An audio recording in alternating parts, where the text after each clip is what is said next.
Yo, what it be, world? What it be? Man, I got so much to talk about. Oh, my lips are not chapped. My lips chapped. What? I don't mean that. I'm not asking a dude. I'm talking any female watching the video. Because I respect any dude. I know I don't want you to ask me if your lips chapped. So I'm there with you. I'm just making sure my eye, you know what I mean? I'm too long woke up. I'm tired. But, yo, I would like to say that I like to first get this. Is actually I'm gonna change what I wanted to talk about. Yeah, I'm sorry, I'm digging in my nose. But what I wanted to talk about, I'm going to wait and talk about this right here. So I want to say first, is rest in peace, Mr. Gunn. It's the older guy in my neighborhood, man. He was like a father figure to me, man. I mean, real cool older guy, you know, he'll laugh and talk with you, but he will cuss your ass out in a minute. I mean, if you in the wrong, he's gonna let you know, but he's gonna cuss your ass out like you did something to him. I mean, you could just like riding down the street with your music playing. He may see you on top of the income of the neighborhood, nowhere near his house. He'll just, hey, turn that shit down. You need to have that shit out up loud in the neighborhood. What the hell? I mean, he would just go straight off on it. You can be driving and he'll put his car in reversing because you driving forward and he in reverse. You all driving, he cussing you out. I mean, he's a good guy though. I want to say I miss Mr. Gunn. That's one thing I remember the most. He was funny, but he would cuss you out. He didn't care what day it was. It could have been a Wednesday, or Saturday, or Sunday, or some day, or a dumb day, or I mean, it didn't make any difference what day it was. He would cuss you out if you went wrong, regardless. But he would help you out if you needed it. But and a Falcon fan, oh my God, he's a Falcon fan. I remember. Matter of fact, I had a dream about him too. No gay stuff, but he's a Falcon fan. That's a big Falcon fan. I mean, he barbecue. I mean, anytime a Falcon game is going on, he may be the only one in the front yard, but he gonna barbecue just for the family. Whoever come by, hey, you want to play? Come on and get you one of these rib sandwiches or these chicken sandwich. He got his TV outside. Matter of fact, he got his TV hanging from a tree, like a big flat screen hanging in the tree, the yard. He got cord hanging all up in the house. I mean, just outside watching the Falcon game.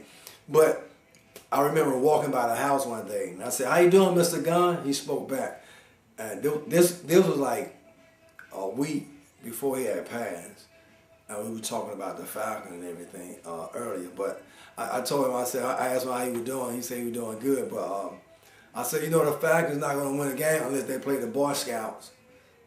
That did it. You talking about, oh boy. I mean, I can't even explain it. I mean, he went straight off the rip, like he was so heated. I mean, I walk on. I was like, okay, I know that really rubbed him the wrong way.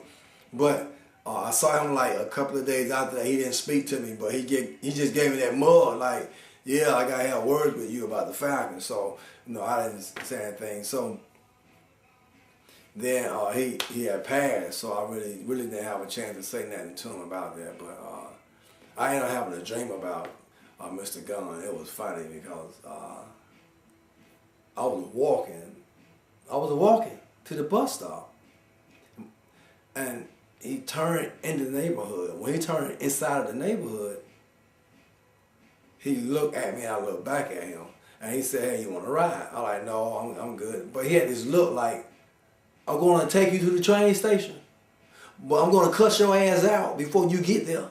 This ride is just not for free. He won't charge you no gas money. You need a ride? Oh, he going to put you in the car, but your ass going to get cussed all the way out to the train station." I already knew this because he had done it to me before. Not going to do it to me twice. So he turned around. I was like, "I'm good, Mr. Gunn." So I started walking up the hill. He was like, "You sure?" I'm like, "Yeah, Mr. Gunn, I'm good." So he's still looking at me like I was crazy. So I'm like, "Okay, let me go."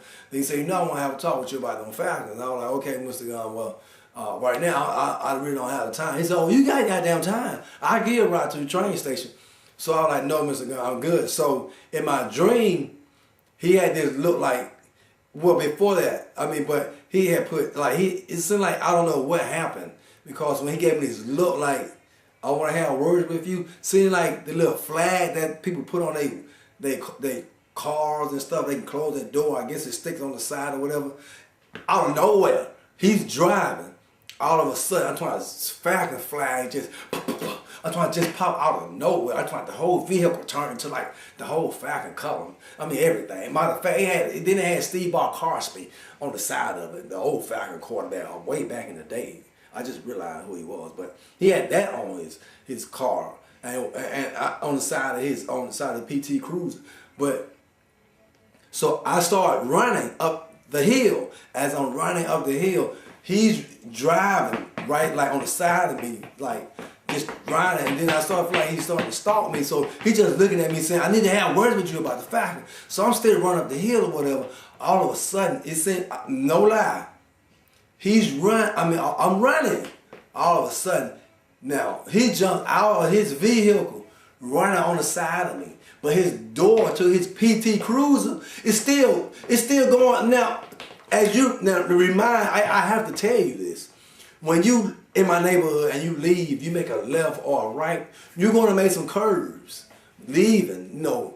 So my dream was so crazy that I promise you, my wife had to wake me up because she said I was sweating the bed. She said she said my body was moving like my feet was running. I was running in my sleep, but I was running in the bed. Like the bed was on that side, I was sweaty and everything. So the way he jumped out the PT Cruiser, he's running on the side of me, so I'm running and everything. He said, I need to have motherfucking words with you about them Falcon, what you said about them Falcon. And so I'm still running, but his PT Cruiser door is still open. I can see the steering wheel turning in the curves, like somebody was driving, but I'm looking at him on the side of me, and the PT Cruiser door is open and it's still riding around in curves.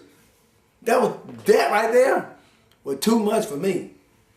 All I gotta say, Mr. Gunn, rest in peace. I love you. I miss you, but you got me that time. I don't curse around you, but I have to say this. I don't have a damn thing to say about the Falcons. Not a damn thing.